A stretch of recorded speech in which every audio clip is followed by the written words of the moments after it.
नमस्कार दोस्तों, कैसे हैं आप लोग। 13 अप्रैल 2022 के daily news analysis current affairs discussion में आपका स्वागत है। कौन कौन सी न्यूज डिस्कस करेंगे।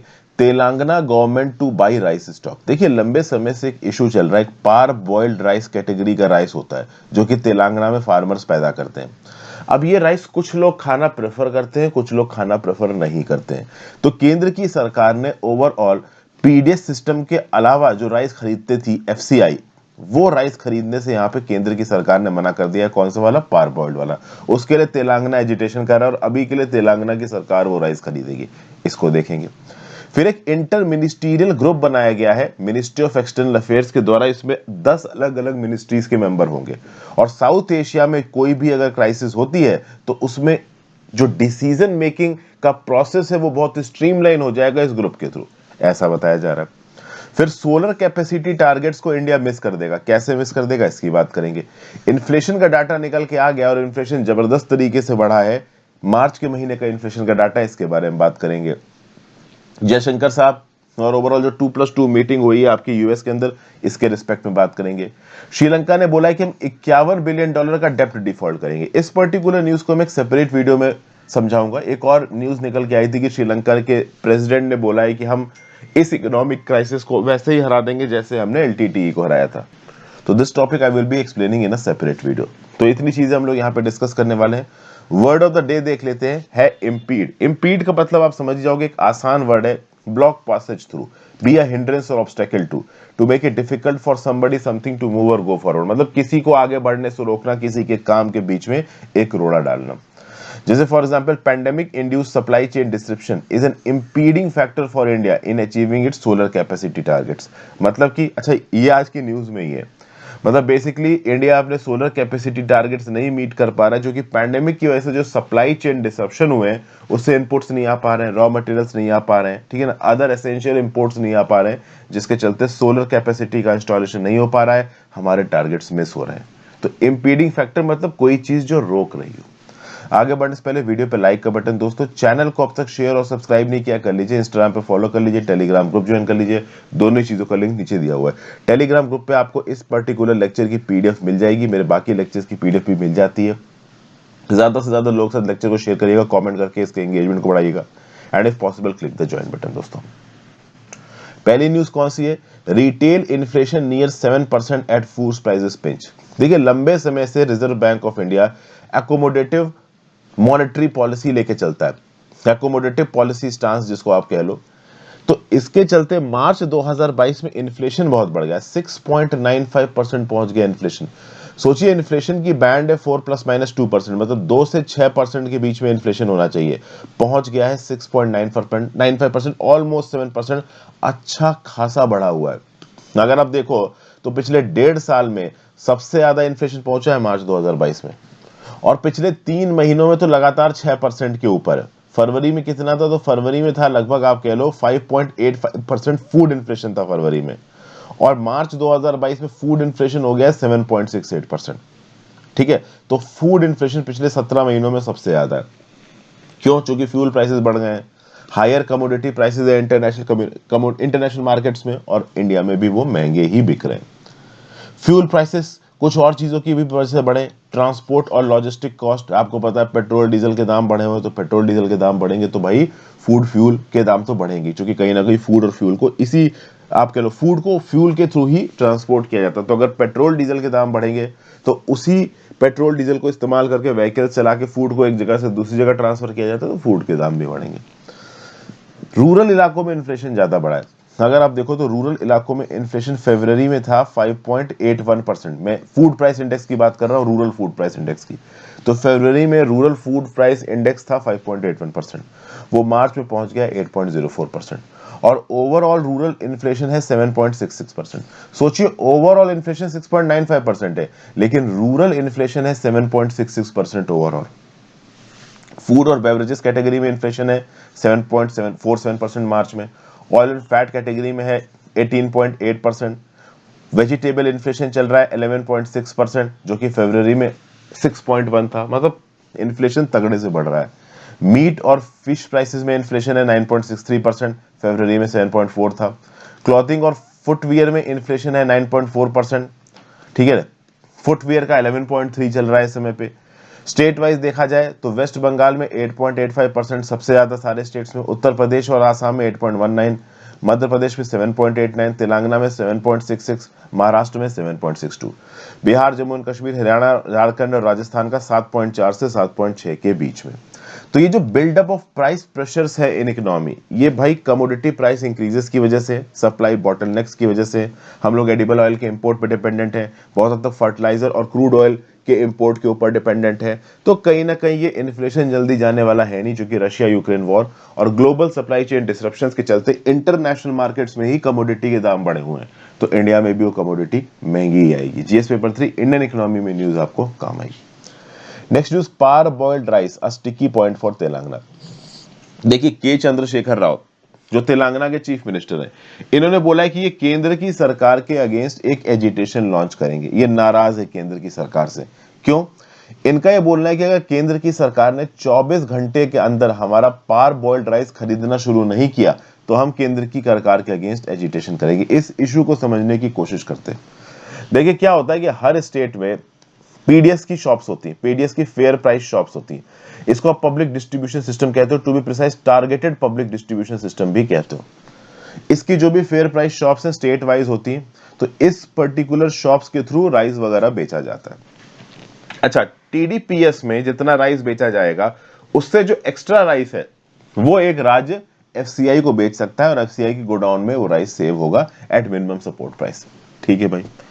फूड कॉर्पोरेशन ऑफ इंडिया ने तेलंगाना के अंदर जो राइस पैदा किया है उसको खरीदने से मना कर दिया। फूड कॉर्पोरेशन ऑफ इंडिया ने मना कर दिया, मतलब केंद्र की सरकार ने मना कर दिया, क्योंकि FCI is Holi government owned. क्या बोलना है सरकार का? सरकार का बोलना है कि देखिए ये जो पार बॉइल्ड राइस है ये हर जगह नहीं खाया जाता। पार बॉइल्ड राइस क्या होता है?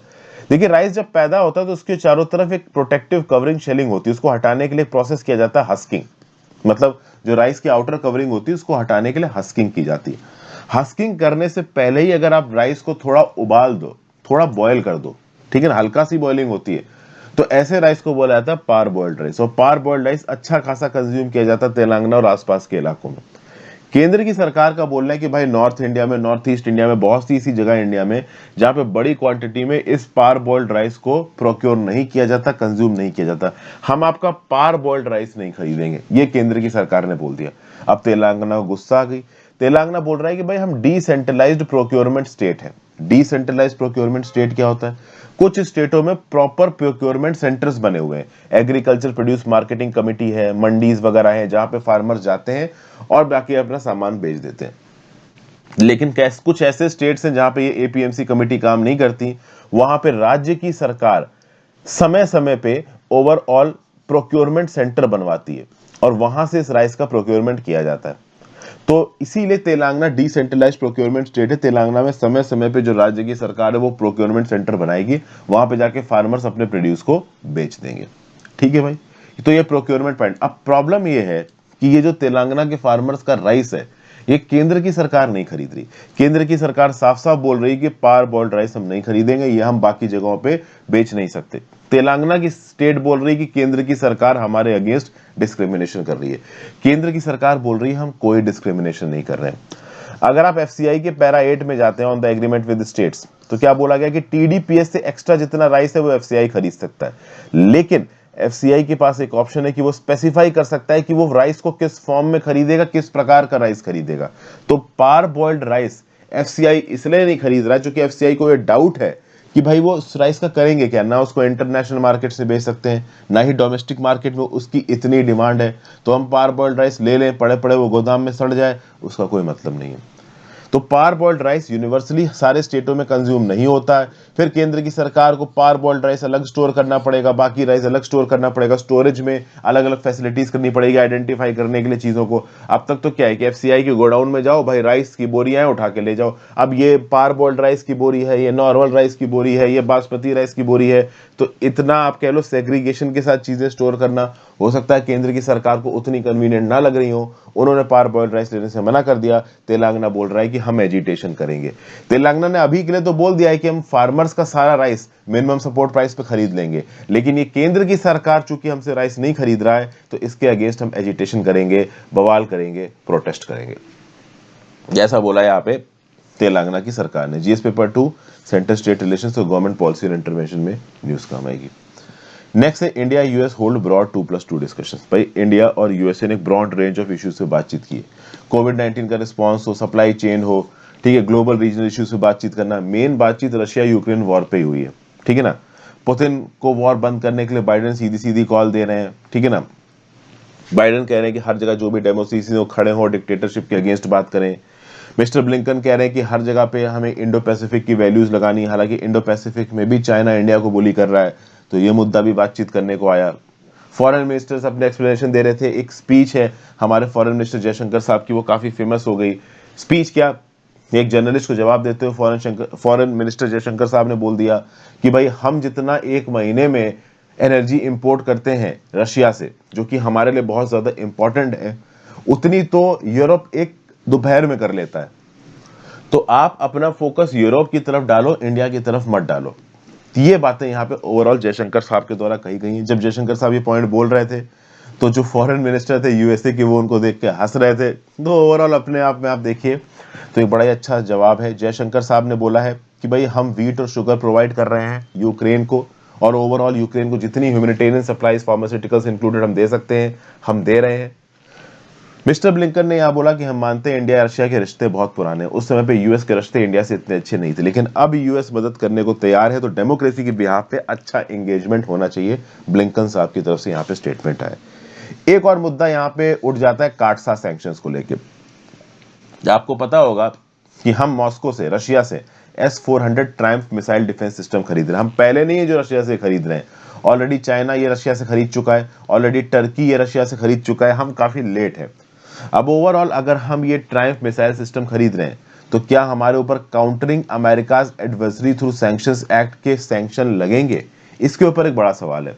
मोस्ट प्रोबेबली जब सब कुछ नॉर्मल चल रहा था तो इंडिया ने ऑलमोस्ट अपने आप के ऊपर से सैंक्शंस हटवा ही लिए थे, लेकिन अब चूंकि रशिया के अगेंस्ट एक ग्लोबल कैंपेन सा लॉन्च कर रखा है यूएस ने, तो कहीं ये मिसाइल सिस्टम खरीदने के बाद यूएस सैंक्शंस ना लगा दे एक छोटे मोटे लेवल के, वो देखना बाकी। वो तो जब मिसाइल की डिलीवरी कंप्लीट हो जाएगी तब देखा जाएगा यूएस क्या सैंक्शंस लगाता है। अभी के लिए तो कोई सैंक्शन नहीं लगे।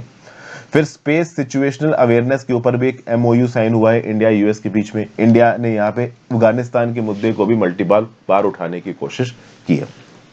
श्रीलंका में जो इकोनॉमिक क्राइसिस चल रही है, इसको लेके भी बातचीत हुई है। पाकिस्तान में जो पावर चेंज हुई है, इसको लेके भी बातचीत हुई है। पीपल रिपब्लिक ऑफ चाइना को भी लेके बातचीत हुई है यहाँ पे। फिर यहाँ पे जो डिफेंस मिनिस्टर है ऑस्टिन यूएस के, उनका ये बोलना है कि चाइना डुअल यूज इंफ्रास्ट्रक्चर बना रहा है इंडिया के बॉर्डर के पास, छोटे छोटे विलेजेस बना रहा है। उन विलेजेस में सिविलियन पॉपुलेशन भी रह सकती है, कुछ हद तक रह भी रही है, और बाद में उन विलेजेस को ओवरऑल आर्म्ड फोर्सेस को रखने के लिए भी इस्तेमाल किया जा सकता है। तो यूएस पूरी तरीके से मदद करेगा इंडिया की अपने सोवरेन इंटरेस्ट को डिफेंड करने में, ऐसा यहाँ बोला गया। जीएस पेपर 2 इंटरनेशनल रिलेशंस में न्यूज आपको काम आएगी। अगली न्यूज है कि जो हमारा सोलर कैपेसिटी टारगेट था 2022 तक का, शायद हम उसको मिस कर जाएंगे। 2022 तक टोटल 175 गीगावाट की रेन्यूएबल एनर्जी का टारगेट था, सोलर एनर्जी का टारगेट था 100 गीगावाट का। क्या वो पूरा हुआ है? नहीं। दिसंबर 2021 तक 55 गीगावाट इंस्टॉल्ड सोलर कैपेसिटी है इंडिया के अंदर, जिसके अंदर 77% यूटिलिटी बेस्ड है, 20% rooftop grid connected solar power है, और 3% मिनी प्रोजेक्ट्स है, माइक्रो प्रोजेक्ट्स है। आप बोलोगे यूटिलिटी स्केल क्या होता है? तो भाई अलग से सोलर पावर प्लांट लगाना, एक बड़े लेवल पे बहुत सारे सोलर पैनल लगा के सोलर पावर प्लांट लगाना, इसको आप बोलते हो यूटिलिटी लेवल। बड़े लेवल पे आप सोलर पावर का इंस्टॉलेशन कर रहे हो। एक होता है घर की छत के ऊपर सोलर पैनल लगा दिए और उससे जो एक्स्ट्रा बिजली पैदा हुई वो ग्रिड में फीड कर दी, इसको आप बोलते हो रूफटॉप सोलर पावर कैपेसिटी। ठीक है, तो अब अगर आप देखो 2022 तक जो हमारा टारगेट था 100 गीगावाट का, इस 100 गीगावाट में हमको 60 गीगावाट यूटिलिटी स्केल करना था और 40 गीगावाट रूफटॉप करना था। यूटिलिटी स्केल हम ऑलमोस्ट पूरा कर पाएंगे, लेकिन रूफटॉप सोलर कैपेसिटी के टारगेट से हम बहुत पीछे छूटने वाले हैं, ऐसा बोला एक रिपोर्ट ने by JMK research and the institute for energy economics and financial analysis. क्या बोल रहा है ये? देखिए 55 गीगावाट बाय दिसंबर 2021 हम इंस्टॉल कर चुके हैं, जिसमें से 77% यूटिलिटी बेस्ड है और केवल 20% रूफटॉप है। 20% रूफटॉप का मतलब कितना हो गया? लगभग 11 गीगावाट रूफटॉप है। अच्छा, आगे क्या बताया जा रहा है? इस साल में कितना कर पाएगा इंडिया, ये हम लोग एक बार देखते हैं। 2019 में ऐसा एक्सपेक्टेड है कि इंडिया 19 गीगावाट की सोलर कैपेसिटी और जोड़ देगा। ठीक है भाई, 19 गीगावाट की सोलर कैपेसिटी और जोड़ देगा, मतलब ये कह लीजिए कि भाई 15.8 गीगावाट यूटिलिटी स्केल पे जोड़ेगा, 3.5 गीगावाट रूफटॉप सोलर जोड़ेगा। तो पहले 55 गीगावाट थी अप टिल दिसंबर 2021, इसमें 19 और जोड़ दी तो कितना हो गई, 74 गीगावाट। 100 गीगावाट हमारा टारगेट था, लेकिन हम कितना इंस्टॉल कर पाए, लगभग 74-75 गीगावाट। और खास बात यह है कि हमने सेग्रीगेशन जो किया था, सेग्रीगेशन क्या था कि भाई 60 गीगावाट आपका यूटिलिटी बेस्ड और 40 गीगावाट रूफटॉप बेस्ड। उसमें अगर आप देखो तो लगभग 25 गीगावाट का शॉर्टफॉल रूफटॉप में है। मतलब रूफटॉप का जो 40 गीगावाट का हमने टारगेट रखा था, ये हम सिर्फ 15 गीगावाट ही ऑलमोस्ट कंप्लीट कर पाएंगे, 25 गीगावाट हम कंप्लीट ही नहीं कर पाएंगे। और यूटिलिटी में जो हमने 60 गीगावाट का टारगेट रखा था, उसमें 1.8 गीगावाट इंस्टॉलेशन का टारगेट हम पूरा नहीं कर पाएंगे। मतलब ऑलमोस्ट हमने पूरा utility based solar power installation का टारगेट पूरा कर दिया है, लेकिन रूफटॉप के टारगेट से हम लगभग 25 गीगावाट पीछे छूट गए हैं। तो हो सकता है सरकार यहां पे मिशन मोड पे कुछ कंस्ट्रक्शन करे और यूटिलिटी सोलर पावर प्लांट के थ्रू जो शॉर्टफॉल पड़ा है रूफटॉप सोलर पावर प्लांट में, उसको कंपनसेट करने की कोशिश करें। 60 गीगावाट का जो टारगेट था ना यूटिलिटी से, उसका 97% पूरा हो रहा है, केवल 1.8 गीगावाट पूरा नहीं हो पाया। लेकिन 40 गीगावाट जो रूफटॉप का प्लान था, उसमें 25 गीगावाट का शॉर्टफॉल है। ये ओवरऑल यहां पे बताया गया। तो हमारा जो टारगेट था कि भाई 100 गीगावाट हम सोलर पावर प्लांट इंस्टॉल कर देंगे, हम ऑलमोस्ट केवल 75 के लगभग गीगावाट, मतलब 75-74 के लगभग ही हम इंस्टॉल कर पाएंगे। 73 कह लीजिए या लगभग 74 कह लीजिए, 27% का शॉर्टफॉल यहां पे देखने को मिल रहा है। ठीक है ना, 27 गीगावाट का शॉर्टफॉल यहां पे देखने को मिल रहा है। अप्रोक्सीमेटली 73 गीगावाट हम इंस्टॉल कर पाए हैं। इस 27 गीगावाट में से 25 गीगावाट कमी पड़ गई, किसकी वजह से, रूफटॉप की वजह से। और लगभग 1.8 गीगावाट, दो कह लीजिए, कमी पड़ गई किसकी वजह से, आपका यूटिलिटी की वजह से। 2030 तक हमारा टारगेट है कि हम ओवरऑल रेन्यूएबल एनर्जी के थ्रू 500 गीगावाट पैदा करेंगे, और इसमें से 300 गीगावाट कहां से आएगा, सोलर पावर से आएगा। लेकिन अभी के रेट पे ऐसा बताया जा रहा है कि 2030 तक हम 300 गीगावाट इंस्टॉल नहीं कर पाएंगे, इससे 86 गीगावाट कम इंस्टॉल करेंगे। ये यहाँ पे कुछ प्रिडिक्शंस, कुछ एस्टिमेशंस दिए गए हैं आगे के समय पे। अब बात यह है कि इंपीडिंग फैक्टर्स क्या हैं, क्यों हम यहाँ पे अपने टारगेट्स को पूरा नहीं कर पा रहे हैं।